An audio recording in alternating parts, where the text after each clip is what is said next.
back your homes, or restore your dead to life. But perhaps I can give you justice in the name of our king.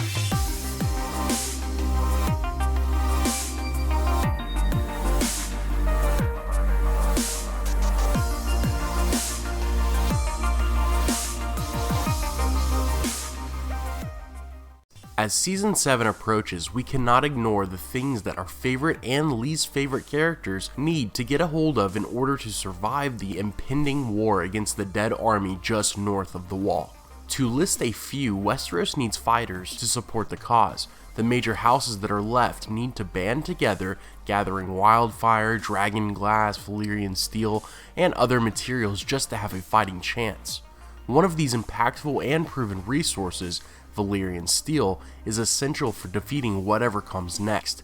Valyrian steel swords were forged in Valyria, back before the Doom, where the secret to its creation was lost. As for the current whereabouts of most Valyrian blades in Westeros, good luck on finding them. They have mostly disappeared from either their last known location, as depicted in a book in the Citadel known as Inventories, or the story has just dropped the focus on their resting place. Currently, we have Longclaw in Jon's possession, Oathkeeper in Brienne's, the Cat's Paw blade owned by Peter Baelish, Heartsbane taken by Sam, and of course there are a few more in the books that are still known to exist. Oh yeah, and there's also Widow's Well, which is the sword we are going to talk about today. You may ask what is so important about Widow's Well, other than the fact that it is reforged from Eddard Stark's great sword Ice. Well, in the show, we aren't 100% sure what happened to it. Here is a question I received. Is there knowledge of where Widow's Well might be right now? Did Tommen inherit it from Joffrey? And will someone find it in the ruins of the Sept? Well, to be put simply, in the books the sword is passed to Tommen from his older brother Joffrey. In a Q&A with George R.R. Martin from 2008, Martin said that Widow's Well was in the Red Keep, waiting for Tommen to become old enough to wield it. Now, as for the show, this is where things get a bit more complicated. Joffrey receives the sword, then dies.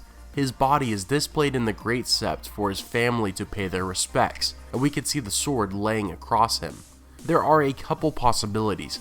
The sword could have been buried with Joffrey in the Sept, which would have been present for the explosion from the wildfire. Now, if that's the case, the sword would have melted, at least I assume it would, since wildfire burns just about everything. And Valyrian steel does melt down, as we see when Tywin has ice reforged into both Widow's Well and Oathkeeper. And I think that wildfire would be hotter than any heat a blacksmith could achieve. If the show followed George R.R. Martin's lead and passed the sword to Tommen, then it currently is up for grabs. Of course, only if Cersei doesn't start wearing it on her hip, since she rules in the Red Keep now. Likely, Daenerys will take the city and overthrow Cersei, meaning if Widow's Well is stashed away in the Red Keep, then the Mother of Dragons may claim the sword for herself as a gift for finally taking the Iron Throne.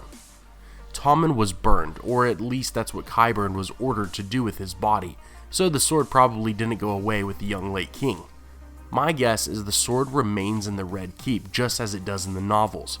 Let me know your thoughts. Thank you so much for watching, have a great day, and I will see you tomorrow.